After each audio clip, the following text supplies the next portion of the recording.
A message not with words, but with actions above the waters of the northern limit line this past weekend.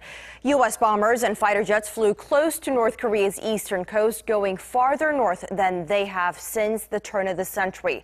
We now know that flyovers were given green light by the South Korean government beforehand, but China is not happy, saying the moves were overly aggressive. Our Jung-hee has more.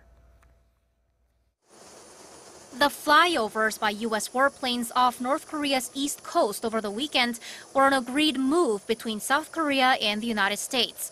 2 B-1B Lancer bombers from Andersen Air Force Base in Guam and 6 F-15C air superiority fighter jets from Okinawa's Kadena Air Base flew in international airspace off North Korea's east coast for approximately 3 hours from Saturday night until early Sunday morning. That was the farthest north of the demilitarized zone any U.S. fighter or bomber jet has flown in the 21st century. As South Korean President Moon Jae-in abruptly opened the National Security Council meeting on Sunday, many had speculated the U.S. hadn't notified South Korea of the flyovers beforehand.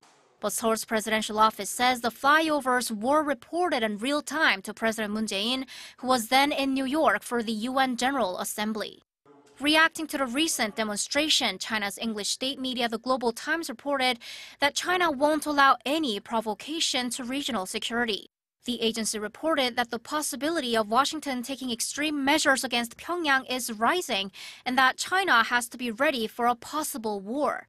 Tensions are rising on the Korean Peninsula with recent flyovers as well as an exchange of tough rhetoric between the leaders of the U.S. and North Korea.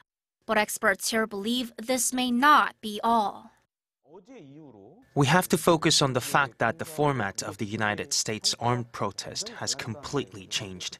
Bombers flew towards the north, and jets for assistance like rescue planes also joined the flyovers. This means the U.S. assumed a military attack against North Korea and aimed to show that it can come up with even stronger military demonstrations depending on Pyongyang's future provocations. Speculation is rising in regards to what the U.S. will show next, especially with the South Korea-U.S. joint exercise coming up next month.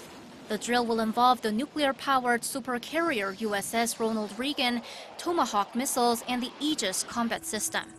Jung-hee, Arirang News.